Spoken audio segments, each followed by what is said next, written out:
Yeah, there's seats right there. You go. Congratulations, Coach.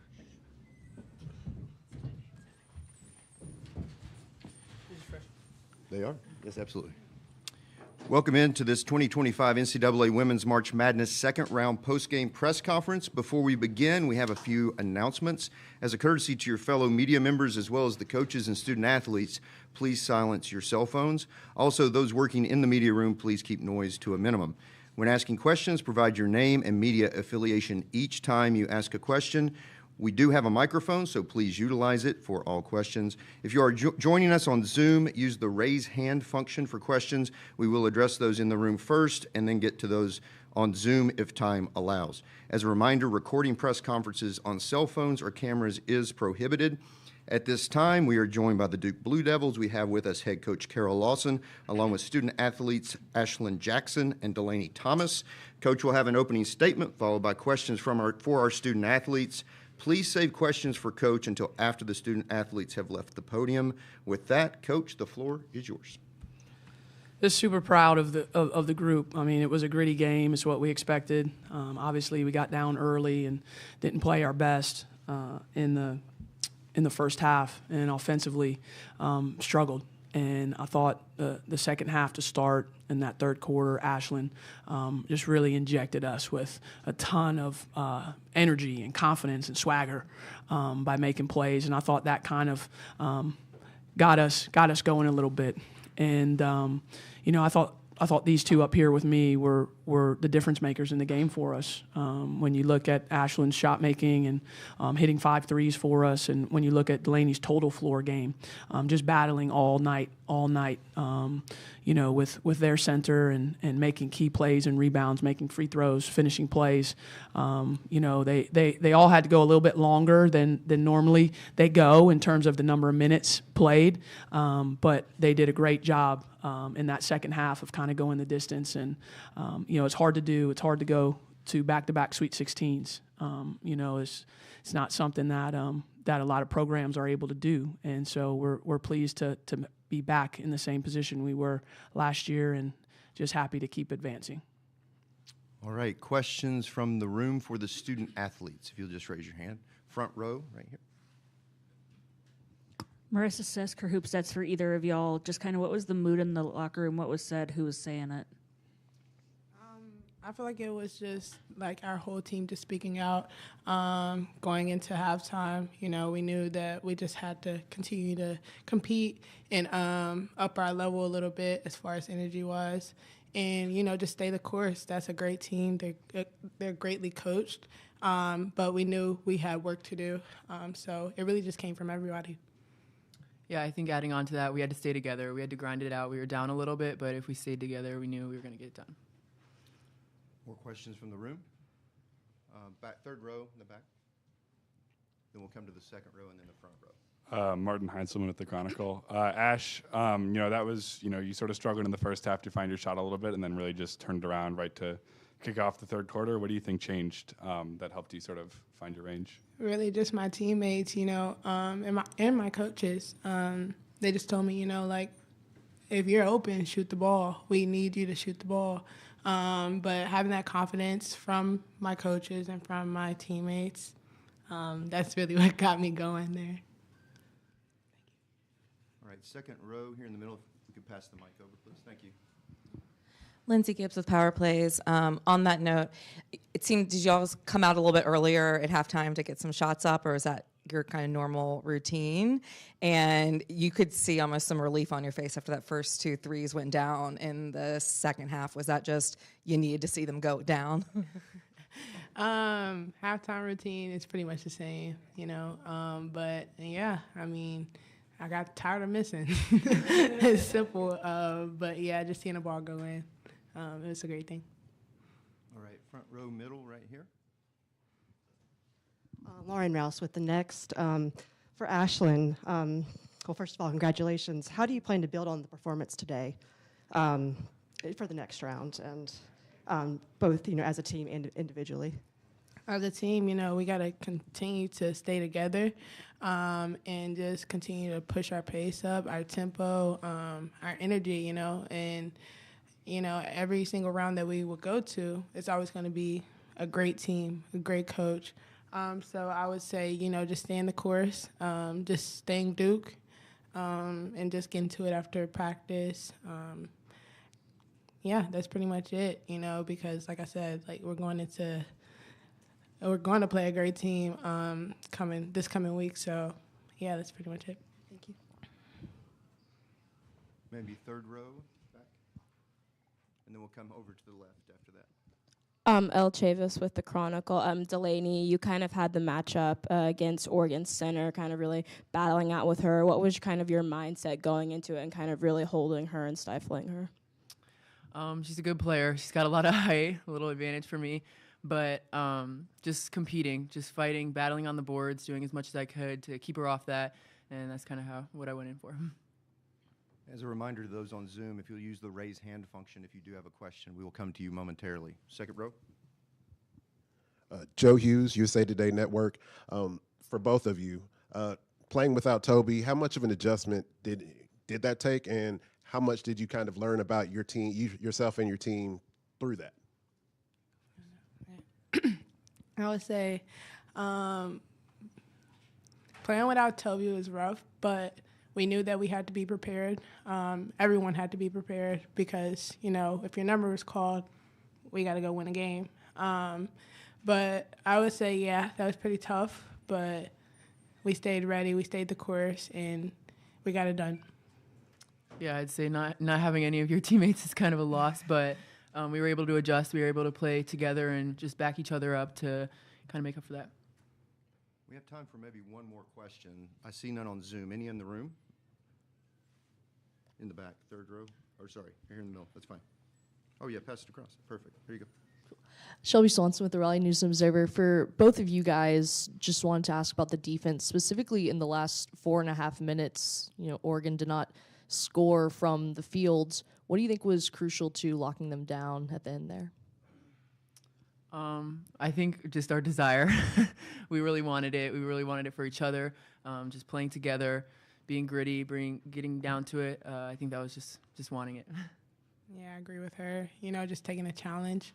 That's a great offense that they have, but, just wanting to buckle down, and we knew that's what it had to be in order for us to win. So, yeah, pretty much what she said. Well, Ashlyn, Delaney, thank you so much for your time. you. Congratulations. Thank Enjoy you. the Sweet 16. Thank you so much. All right. Questions for Coach from the room first, in the back. Yeah, Mitch North of SB Nation.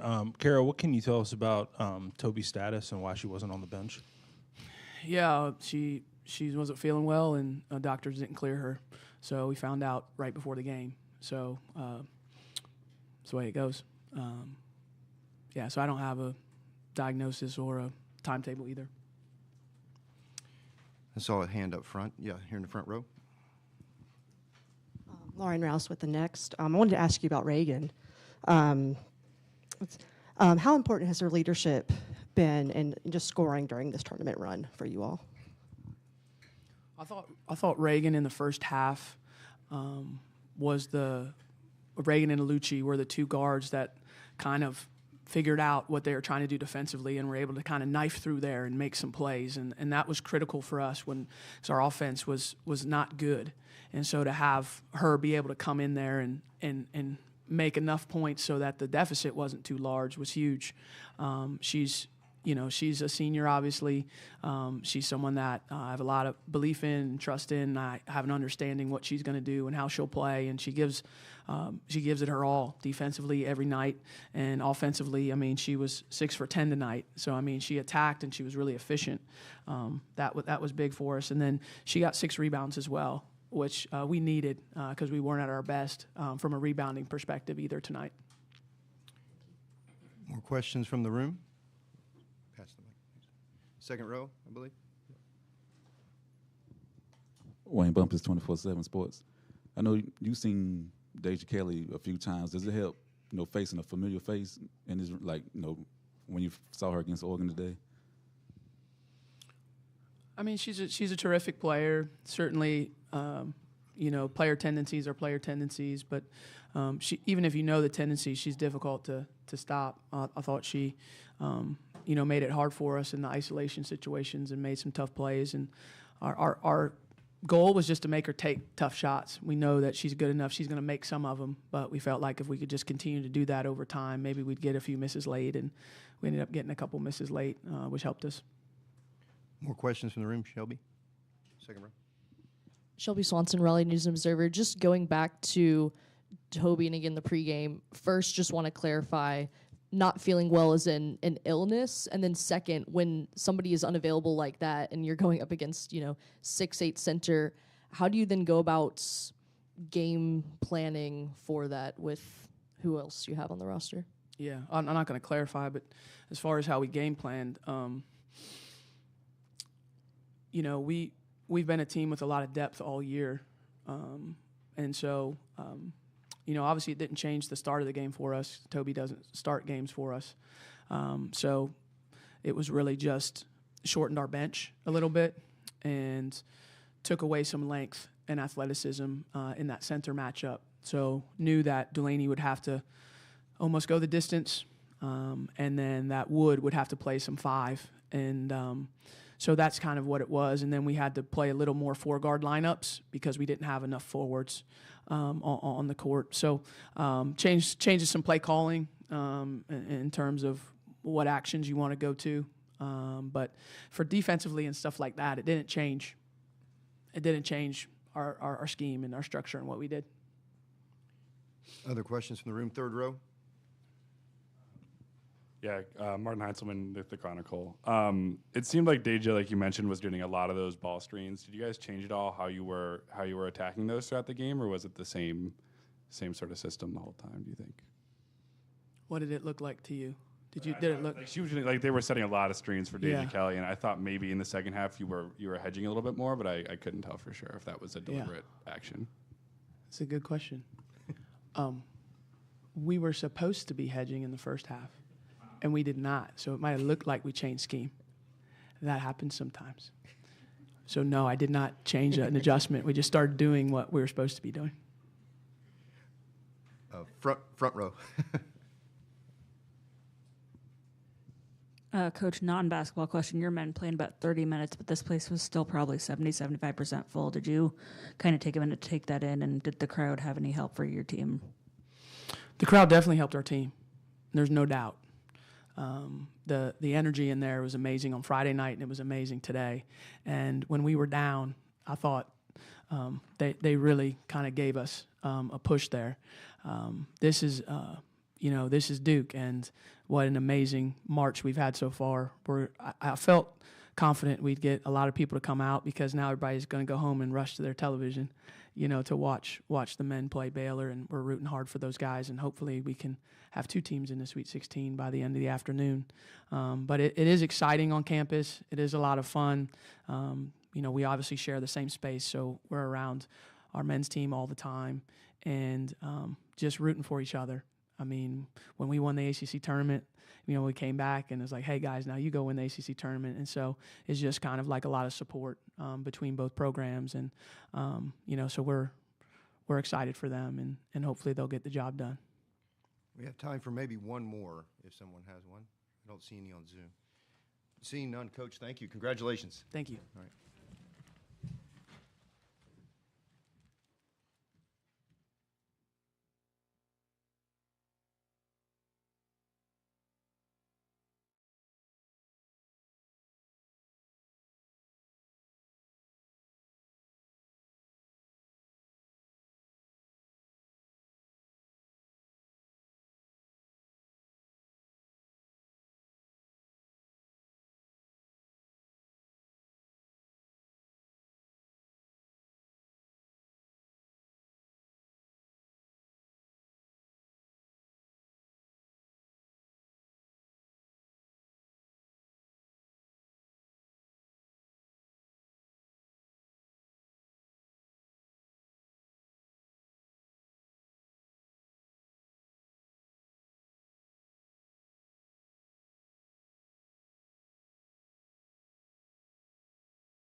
We're now joined by the Oregon Ducks. We have with us head coach Kelly Graves, along with student athletes Deja Kelly and Filipina Che. Coach will have an opening statement again, followed by questions to the student athletes. So wait for your questions for Coach until the student athletes have been dismissed. Coach, with that, the floor is yours. Yeah. Well, we're disappointed, but, first of all, I just want to congratulate Duke. They earned it today. They're a great team, and Coach Carrot does a heck of a job with them, and I wish them best. The remainder of the tournament, I think they're the kind of team that can win a bunch more games. But, I'm really proud of my team. At the start of the year, you always look at maybe best case and what you think your team can do. And at the start of the year, I thought, if we play really well at the right time, this is a team capable of getting to the second weekend, and we almost got there. We just came up a little short today. And, usually the third quarter has been our quarter. And today, Duke came out and just, kind of put their foot down a little bit to start the quarter, and it took us a little bit to kind of get back and stand up. But then after that, it was a game that could have gone either way. But just didn't fall our way today, but I'm really proud of this group. I'm really proud of these two. I mean, Deja has meant everything to us this year, and I'm really happy that she chose to come to Oregon. She's re-energized the program. And Philly, I owe so much to this young woman. She's been with us 4 years and just grown not only as a basketball player and meant a lot. She's beloved in Eugene, but I just am really proud of how she's grown as a young woman, and miss Philly to her kindergarten class. It's just she's just been amazing. And Philly and Deja, I just want both of you to know I love you, and I really appreciate everything you've done. So congratulations. I know you feel bad now, but listen, you guys mean a lot to this program. All right, we'll go to questions for the student athletes. Just a reminder on Zoom, use the raise hand function if you'd like to ask a question. We'll get to you at the end. Front row here, left. Just give us a second to get the mic to you. Thanks.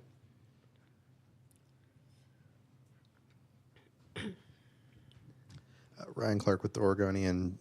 Deja, first for you, just, spending 1 year in this program, how meaningful was it for you to be around this group, and how much do you feel like you've grown?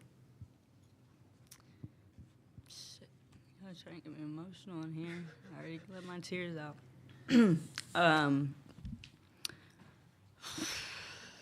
Yeah. Sorry, I'm an ugly crier, so I'm not trying to do it in here. Yeah, I mean, this has been truly one of the best years of my career.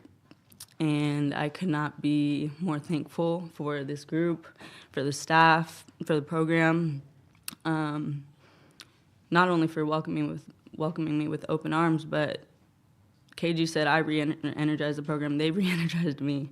That's really one of the main things I was looking for in my last year. And like I said in multiple press interviews, I just wanted to get back to having fun, playing the game again, playing with joy. And the minute I stepped on campus, that's what it was. That's what it was all about. That's what this group was about. And I've never felt more connected with a team in my whole career. And that's just the truth. And I'm so grateful. And this year has meant the world to me. And I'm, like I told them, I'm pretty content with leaving my college basketball career, how it did, and with these group of people. Second row.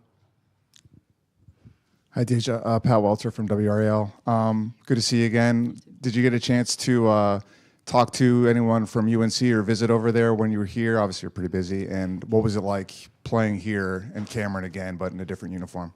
Yeah, it was a lot of fun playing here. I was really excited, to just play like in this area once more, and obviously wanted a different outcome, but that's just how the game goes. And I was really glad to do it with this group. I think we had more than enough pieces, and we played our butts off this weekend. And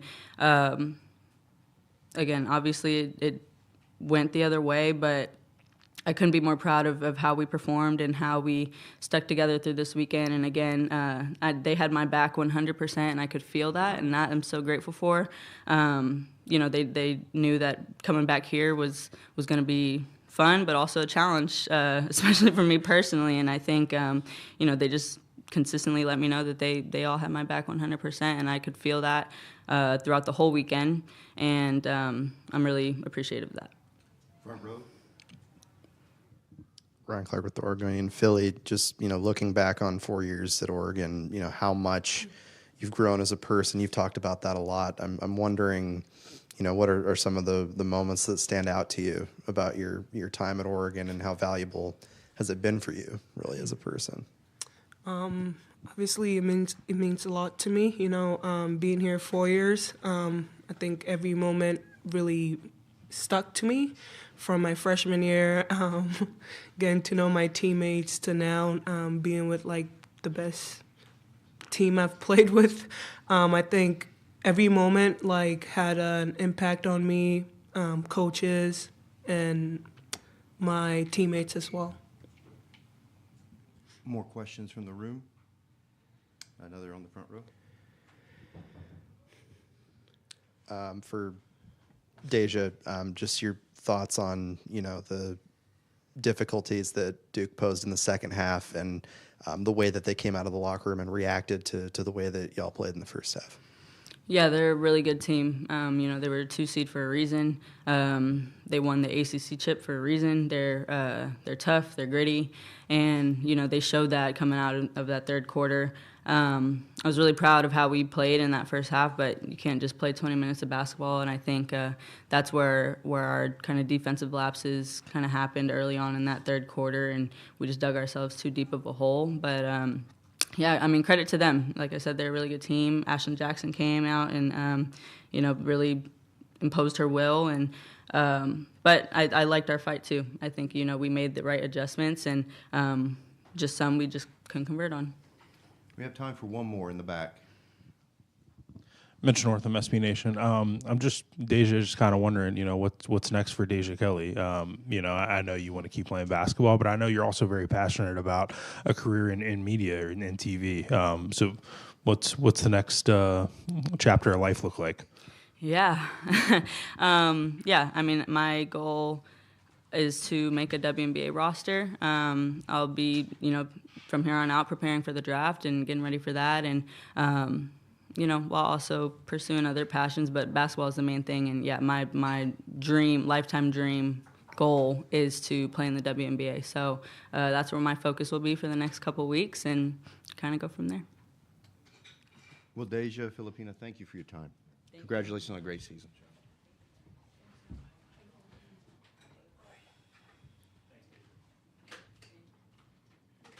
All right, questions for Coach. Front row. Ryan Clark with the Oregonian. Kelly, just looking at what this season means for the program and where it's gotten back to, I'm wondering if you can reflect on that and, your feeling of being re-energized that you talked about at the start of the season, and how this group contributed to that. Well, I'm really grateful to the whole team. This was as professional and fun a group as I've ever coached, and this is my 38th year of coaching. I really, really have enjoyed these guys. We've had no drama. That's crazy,